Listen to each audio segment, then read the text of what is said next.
India TV YouTube channel को subscribe करें और बेल आइकन दबाएं।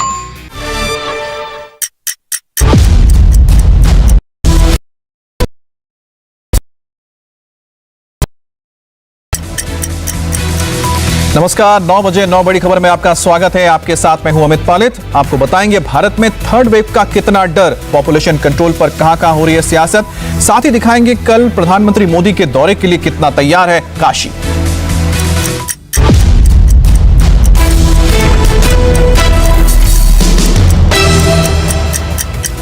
नौ बजे की 9 खबरों में सबसे पहले बात साजिश के एक और ड्रोन की। पहले आतंक की चाल, अब नशे का चाल।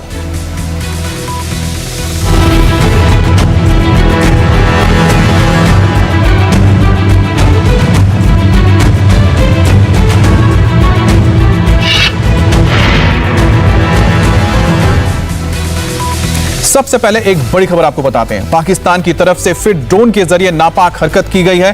पाकिस्तानी यूएवी ने भारतीय सीमा में प्रवेश करके जम्मू के अर्निया सेक्टर में कुछ ड्रग्स को ड्रॉप किया है। इस यूएवी को बीएसएफ के एक जवान ने देखा। जवान को रात के अंधेरे में लाल रोशनी चमकती दिखाई दी तो उस पर 4-5 राउंड फायर किए गए। इससे पहले कि पाकिस्तान की तरफ से ड्रग्स ड्रॉप करने के लिए ड्रोन का इस्तेमाल किया गया है। आतंकियों ने ड्रोन से ही जम्मू एयरबेस पर 2 विस्फोटक गिराए थे। अब एक बार फिर से पाकिस्तान की तरफ से यह हरकत की गई है। यह पहली घटना नहीं है जब आसमान में साजिश के ड्रोन मंडराए हों। इससे पहले 27 जून को जम्मू एयरबेस पर ड्रोन के जरिए हमला किया गया था। अब देर रात जम्मू के अर्निया सेक्टर में ड्रोन के जरिए ड्रग्स गिराने की साजिश। एक तस्वीर आप देख रहे हैं 27 जून की, जब जम्मू के एयरफोर्स बेस पर ड्रोन के जरिए आईडी यानी कि बम गिराए गए थे। और दूसरी तस्वीर आप देख रहे हैं कि किस तरह से ड्रोन का इस्तेमाल करके अर्निया सेक्टर में पाकिस्तान के नापाक मंसूबे सामने आए जब वहां पर ड्रग्स को पहुंचाया गया। जम्मू कश्मीर के पुलवामा से भी एक बड़ी खबर आ रही है, जहां सुरक्षा बलों को बड़ी कामयाबी मिली। सुरक्षा बलों ने पुलवामा एनकाउंटर में लश्कर-ए-तैयबा के पाकिस्तानी कमांडर एजाज उर्फ अबू हुरैरा समेत 3 आतंकवादियों को मार गिराया। लश्कर का कमांडर एजाज उर्फ अबू हुरैरा पाकिस्तानी आतंकी था, जबकि बाकी मारे गए दोनों आतंकी लोकल टेररिस्ट थे। तीनों आतंकी वारदात को अंजाम देने के मकसद से छिपे हुए थे। एनकाउंटर वाली जगह से हथियार और गोला बारूद बरामद किया गया है। यह एनकाउंटर कल देर रात उस वक्त शुरू हुआ जब सुरक्षा बलों का सर्च ऑपरेशन जारी था और उसी दौरान उन पर फायरिंग की गई। आतंकवादियों की सूचना पर सुरक्षा बलों ने इलाके में घेरा डाला हुआ था। आतंकियों की फायरिंग का जवाब सुरक्षा बलों ने भी दिया। आतंकी रुक रुक कर फायरिंग कर रहे थे, जिसकी वजह से ऑपरेशन लंबा चला और सुबह तक इस 3 आतंकवादियों को मार गिराया गया है। इस पर बात करने के लिए हमारे साथ संवाददाता मंजूर मीर जुड़ गए हैं। मंजूर, बहुत बड़ी कामयाबी है और ये जो पाकिस्तानी आतंकी है इसकी हिस्ट्री क्या है? देखिए अमित, बीती रात सुरक्षा बलों को ये सूचना मिली थी कि पुलवामा टाउन में 2 से 3 मिलिटेंट छुपे हुए हैं, जिसके आधार पर ये ऑपरेशन रात में ही लॉन्च किया गया। हर एंट्री और एग्जिट पॉइंट को सील कर दिया गया और जैसे ही मिलिटेंटों को ये पता चला कि वो चारों तरफ से गिर चुके हैं, उन्होंने सिक्योरिटी फोर्सेस पर गोलियां चलाई, फरार होने की कोशिश की, जो नाकाम हो गई। और आज सुबह जो है एक एनकाउंटर हुआ जिसमें 3 मिलिटेंट्स मारे गए, जिनमें से 2 लोकल हैं और एक पाकिस्तानी है। तो निसंदेह ही ये लश्कर-ए-तैयबा के मिलिटेंट्स बताए जा रहे हैं। पुलिस के मुताबिक एक बहुत बड़ी सफलता जो है पुलिस ने इसे करार दिया है और इस एक्शन में बिना किसी नुकसान के लश्कर-ए-तैयबा के टॉप कमांडर का मारा जाना सुरक्षा बलों के लिए एक बहुत बड़ी कामयाबी मानी जा रही है। फिलहाल सर्च ऑपरेशन जारी है और तीनों शव जो बरामद कर लिए गए हैं। जी, बहुत बहुत शुक्रिया। आगे बढ़ते हैं और अब बात करते हैं कोरोना की। जब अपना देश कोरोना की दूसरी लहर से बाहर आने की कोशिश कर रहा है, तब तीसरी लहर का खतरा भी मंडरा रहा है।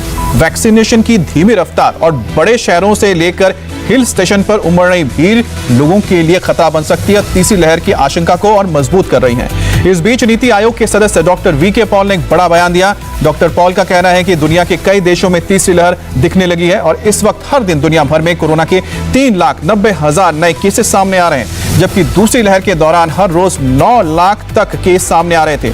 डॉक्टर पॉल ने चेतावनी दी है कि देश के कुछ हिस्सों में जिस तरह से भारी भीड़ दिख रही है, लोग बिना मास्क के घूम रहे हैं, जो लोगों की आदत भी बनती जा रही है, ये सारी लापरवाहियां तीसरी लहर को आमंत्रण दे सकती हैं।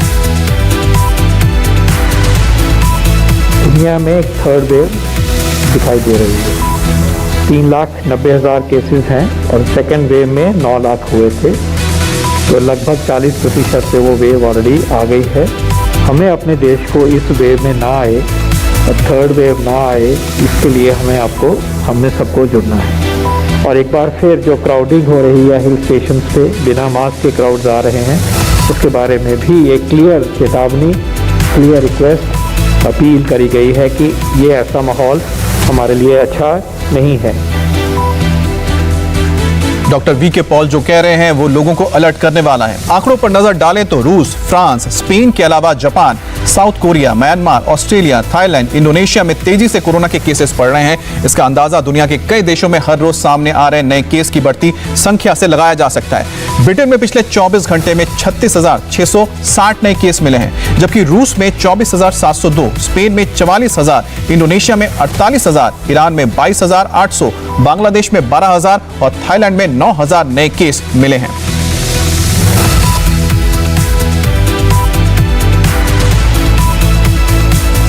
हिल स्टेशन में, मार्केट्स में बिना मास्क पहने, बिना प्रोटोकॉल का अमल किए बिना भारी भीड़ का उमड़ना, मैं समझता हूं एक चिंता का विषय है, ठीक नहीं है। कई बार हम ये तर्क सुनते हैं और कुछ लोग तो बड़ा सीना तान करके बोलते हैं, अरे भाई तीसरी लहर आने से पहले हम एंजॉय करना चाहते हैं। ये बात लोगों को समझाना जरूरी है कि तीसरी लहर अपने आप नहीं आएगी। कभी कभी लोग सवाल पूछते हैं तीसरी लहर की क्या तैयारी की है, तीसरी लहर के लिए आप क्या करेंगे। आज सवाल ये होना चाहिए हमारे मन में कि तीसरी लहर को आने से कैसे रोकना है, हमारे प्रोटोकॉल को चुस्ती से कैसे अमल करना है। अगर और एक कोरोना ऐसी चीज है वो अपने आप नहीं आती है, कोई जाकर के ले आए तो आती है। और इसलिए हम अगर इन चीजों को बराबर सावधानी करेंगे तो हम तीसरी लहर को ही रोक पाएंगे। आने के बाद क्या करेंगे वो एक विषय है, लेकिन आते हुए रोकना ये प्रमुख विषय है। और गोनिका अरोड़ा हमारे साथ जुड़ गई हैं। गोनिका, प्रधानमंत्री मोदी ने तो आगाह भी कर दिया और साथ ही साथ जो टास्क फोर्स है वो भी लगातार बता रहे हैं कि किस तरह से खतरा पैदा हो रहा है लोगों की लापरवाही से, लेकिन इसको रोकने के लिए किस तरह के उपाय किए जा रहे हैं, दिल्ली हो या फिर दूसरे जगहों पर? देखिए, बिल्कुल प्रधानमंत्री 2 बार लोगों को वार्न कर चुके हैं कि तीसरी वेव लोगों की वजह से ही आ सकती है। इसके अलावा स्वास्थ्य मंत्रालय लगातार अपनी प्रेस कॉन्फ्रेंस में अलग अलग जो नोटिस जारी किए जा रहे हैं उसके जरिए ये बताता है कि किस तरीके से जो हिल स्टेशंस पर भीड़ आ रही है, क्योंकि तमाम हिल स्टेशंस पर एकदम से पिछले 1 महीने में जितनी ज्यादा भीड़ उमड़ी है, लोग ना तो मास्क पहन रहे हैं, ना सोशल डिस्टेंसिंग का पालन हो रहा है, और कई जगह पर ऐसा हो रहा है कि एक ही जगह पर कितनी संख्या में लोग पहुंच रहे हैं। ये जाहिर तौर पर चिंता का विषय। और जहां तक तैयारी की बात है तो सरकारें अपनी तरफ से पूरी तैयारी कर रही हैं। प्रधानमंत्री ने जब शफलिंग भी हुई थी, नए स्वास्थ्य मंत्री बनाए गए, उसके बाद प्रधानमंत्री ने भी बैठक की थी, भी तैयारियां हैं उसका भी जायजा लिया था, एक पैकेज भी अनाउंस किया गया था। लेकिन अब लोगों को भी समझने की जरूरत है कि दूसरी वेव की वजह भी लोगों के द्वारा जो कोविड प्रोटोकॉल का उल्लंघन किया गया था, मास्क ना पहनना, ये सारी चीजें ही दूसरी वेव की वजह भी बनी थी। और तीसरी वेव, क्योंकि लगातार एक्सपर्ट्स के द्वारा भी ये कहा जा रहा है कि बच्चों को भी ज्यादा प्रभावित कर सकती है, ऐसे में अब लोगों को ये समझना है, क्योंकि कई लोगों के द्वारा ये तर्क दिया जा रहा है कि हम 1.5 साल से जेल में बंद थे, अब जेल से निकले हैं, लेकिन अब दोबारा से उस जेल में आपको बंद नहीं होना है। इसी का लोगों को ध्यान रखना है कि तीसरी वेव ना आए, और तीसरी वेव लोगों की वजह से ही आ सकती है। जिस तरीके से एक हिल स्टेशन पर देखा जा रहा है कि बड़ी संख्या में, एक तो है कि सख्ती भी करनी होगी, साथ ही साथ लोगों को जागरूक करना होगा ताकि हम लोगों को रोक सके इस तरह की लापरवाही करने से। बहुत बहुत शुक्रिया आपका। और इस वक्त की एक और बड़ी खबर आपको बता दें, दिल्ली से सटे गुरुग्राम में पुलिस और बदमाशों के बीच एनकाउंटर की खबर आ रही है, और इस एनकाउंटर में बदमाशों और पुलिस के बीच 40 राउंड गोलियां चली हैं। एनकाउंटर में 1 लाख के 2 बदमाशों को गोली लगी है। सुबह 4:30 बजे अरावली की पहाड़ियों में यह एनकाउंटर हुआ है, और एनकाउंटर में गोली लगने से एक कांस्टेबल भी घायल हुए हैं। कोरोना की तीसरी लहर के खतरे को देखते हुए उत्तराखंड सरकार ने कांवड़ यात्रा को लेकर बड़ा फैसला किया। कोरोना महामारी के चलते इस साल कांवड़ यात्रा पर रोक लगा दी गई है। मुख्यमंत्री पुष्कर सिंह धामी ने खुद इसका ऐलान किया है। सीएम धामी ने मंगलवार को कांवड़ यात्रा को लेकर अधिकारियों के साथ बैठक की, जिसमें कोविड के डेल्टा प्लस वेरिएंट पाए जाने और तीसरी लहर की आशंका और देश विदेश में कोरोना की वजह से हो रहे असर पर चर्चा की गई है। इस बारे में जानकारों से भी राय ली गई, जिसके बाद कांवड़ यात्रा को रद्द करने का यह फैसला लिया गया। ये दूसरी बार है जब उत्तराखंड में कोरोना की लहर की वजह से कांवड़ यात्रा को रद्द किया गया है। पिछले साल भी कोरोना की पहली लहर के दौरान कांवड़ यात्रा रद्द कर दी गई थी और इस बार 25 जुलाई से इसकी शुरुआत होनी थी, लेकिन अब एक बार फिर से कोरोना के चलते कांवड़ यात्रा को रद्द किया गया है। उत्तराखंड में कांवड़ यात्रा रद्द करने के बाद सीएम पुष्कर सिंह धामी ने खुद लोगों से कहा और उन्होंने कहा कि लोगों का जीवन बचाना उनकी प्राथमिकता है और इस पर कोई कोताही नहीं बरती जा सकती, जिसके चलते ये फैसला लिया गया। और साथ ही उन्होंने कहा कि किसी भी कीमत पर हरिद्वार को महामारी का एपिसेंटर वो नहीं बनने देंगे। हरिद्वार को हम जो है एक कोरोना महामारी का केंद्र नहीं बनाना चाहते हैं। लोगों का जीवन हमारे लिए प्राथमिकता है, हम उससे बिल्कुल भी खिलवाड़ नहीं कर सकते, उसमें हम कोई कोताही नहीं बरतेंगे, इसलिए हमने यात्रा स्थगित करने का फैसला किया है। हम सभी से अपील करते हैं कि चूंकि कोरोना महामारी चल रही है, इसलिए लोगों का जीवन बचाना ज़्यादा जरूरी है और भगवान को भी अच्छा नहीं लगेगा किसी की जान जाएगी तो। ओडिशा में भी कांवड़ यात्रा कैंसिल कर दी गई है। राज्य सरकार ने आदेश जारी कर कहा है कि ओडिशा में कांवड़ियों और बोलबम भक्तों को सड़कों पर निकलने और धार्मिक स्थलों से जल ले जाने की इजाजत नहीं होगी।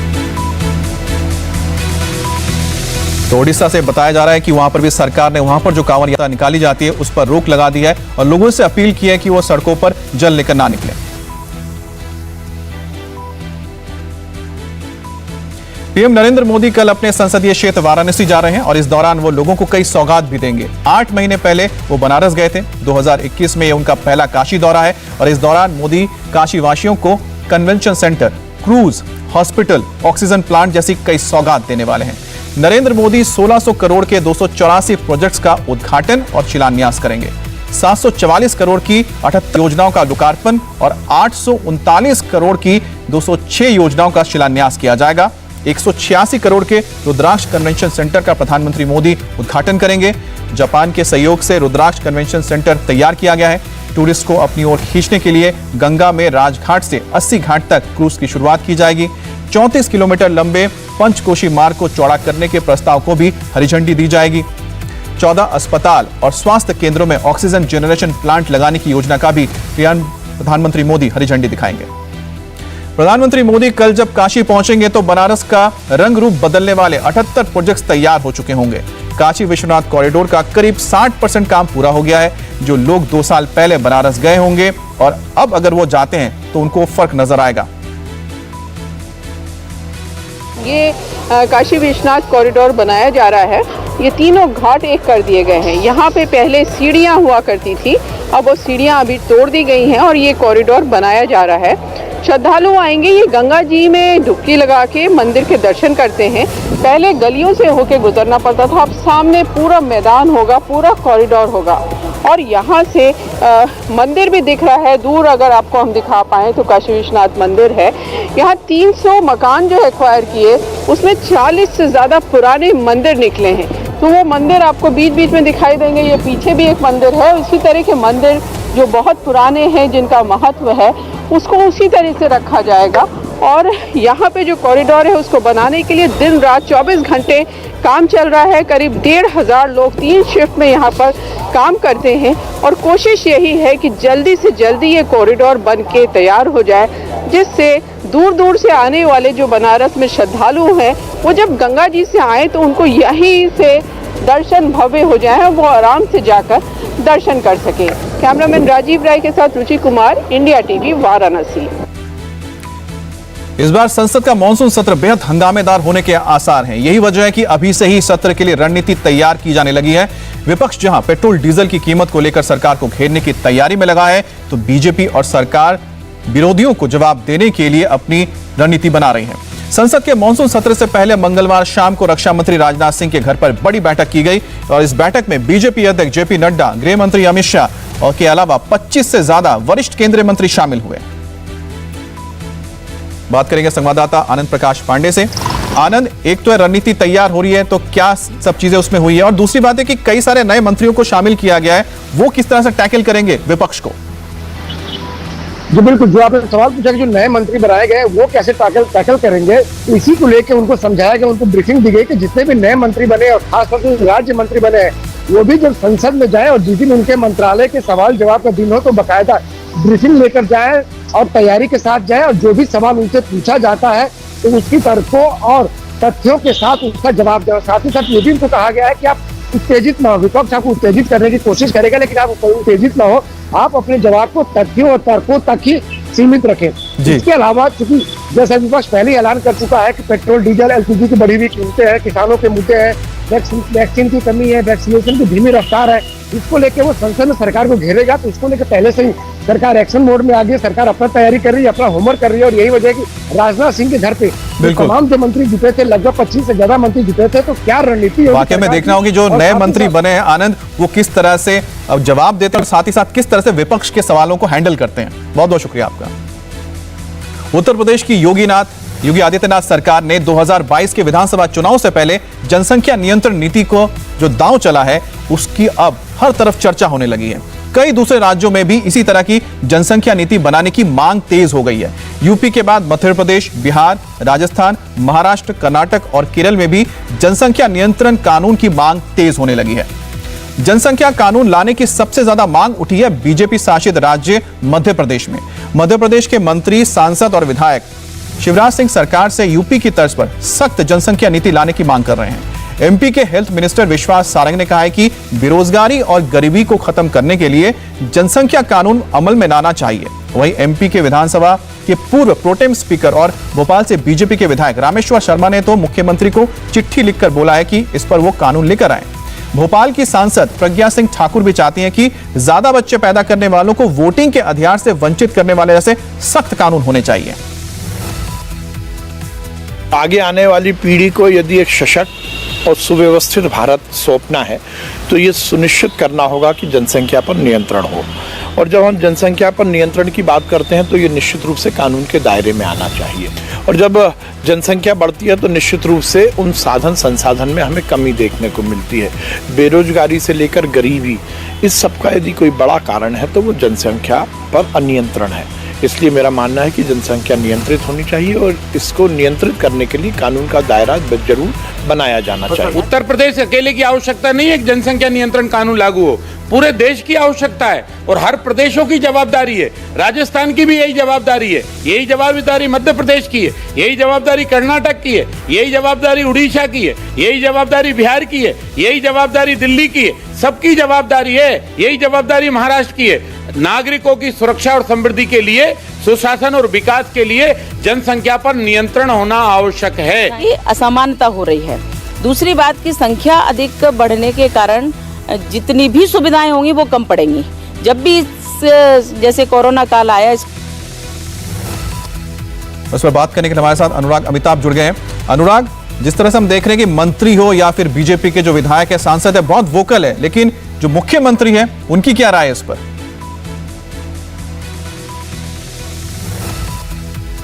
देखिए, जब लगातार इंडिया टीवी से एक्सक्लूसिवली तमाम मंत्रियों ने बात की, काफ़ी मंत्री थे। विश्वास सारंग जो हैं वो, अरविंद भदौरिया सहकारिता मंत्री, उच्च शिक्षा मंत्री मोहन यादव, उसके अलावा सांसद साध्वी प्रज्ञा, जब इस तरीके की बात सामने आई तो इंडिया टीवी ने गृह मंत्री नरोत्तम मिश्रा से भी बात की। उनका साफ तौर पर मानना था कि इस तरीके की बात अभी धरातल पर नहीं आई है। मध्य प्रदेश पे अगर आएगी, अध्ययन किया जाएगा, उसके बाद ही कुछ तय किया जाएगा। इसलिए अभी ये कहना जल्दबाजी है कि मुख्यमंत्री इस पर क्या रुख लेते हैं, लेकिन ये समझा जा सकता है जिस तरीके से तमाम जो मंत्री हैं वो मुखर हैं, भोपाल सांसद मुखर हैं, और जो रामेश्वर शर्मा हैं जो भोपाल से विधायक है, पूर्व प्रोटेम स्पीकर भी विधानसभा के रह चुके हैं, उनका साफ तौर पर मानना है और मांग भी है और जो बाकायदा पत्र लिखकर उन्होंने शिवराज सिंह चौहान से ये अपील की है कि चूंकि 2011 की जनगणना में मध्य प्रदेश में तकरीबन 7 करोड़ 25 लाख लोग थे, लेकिन अगर अभी जो अनुमानित 2021 की अगर जनसंख्या की बात करें तो 8 करोड़ तकरीबन 75 लाख मध्य प्रदेश की जनसंख्या होने जा रही है, यानी तकरीबन 1.5 करोड़ की वृद्धि है। ऐसे में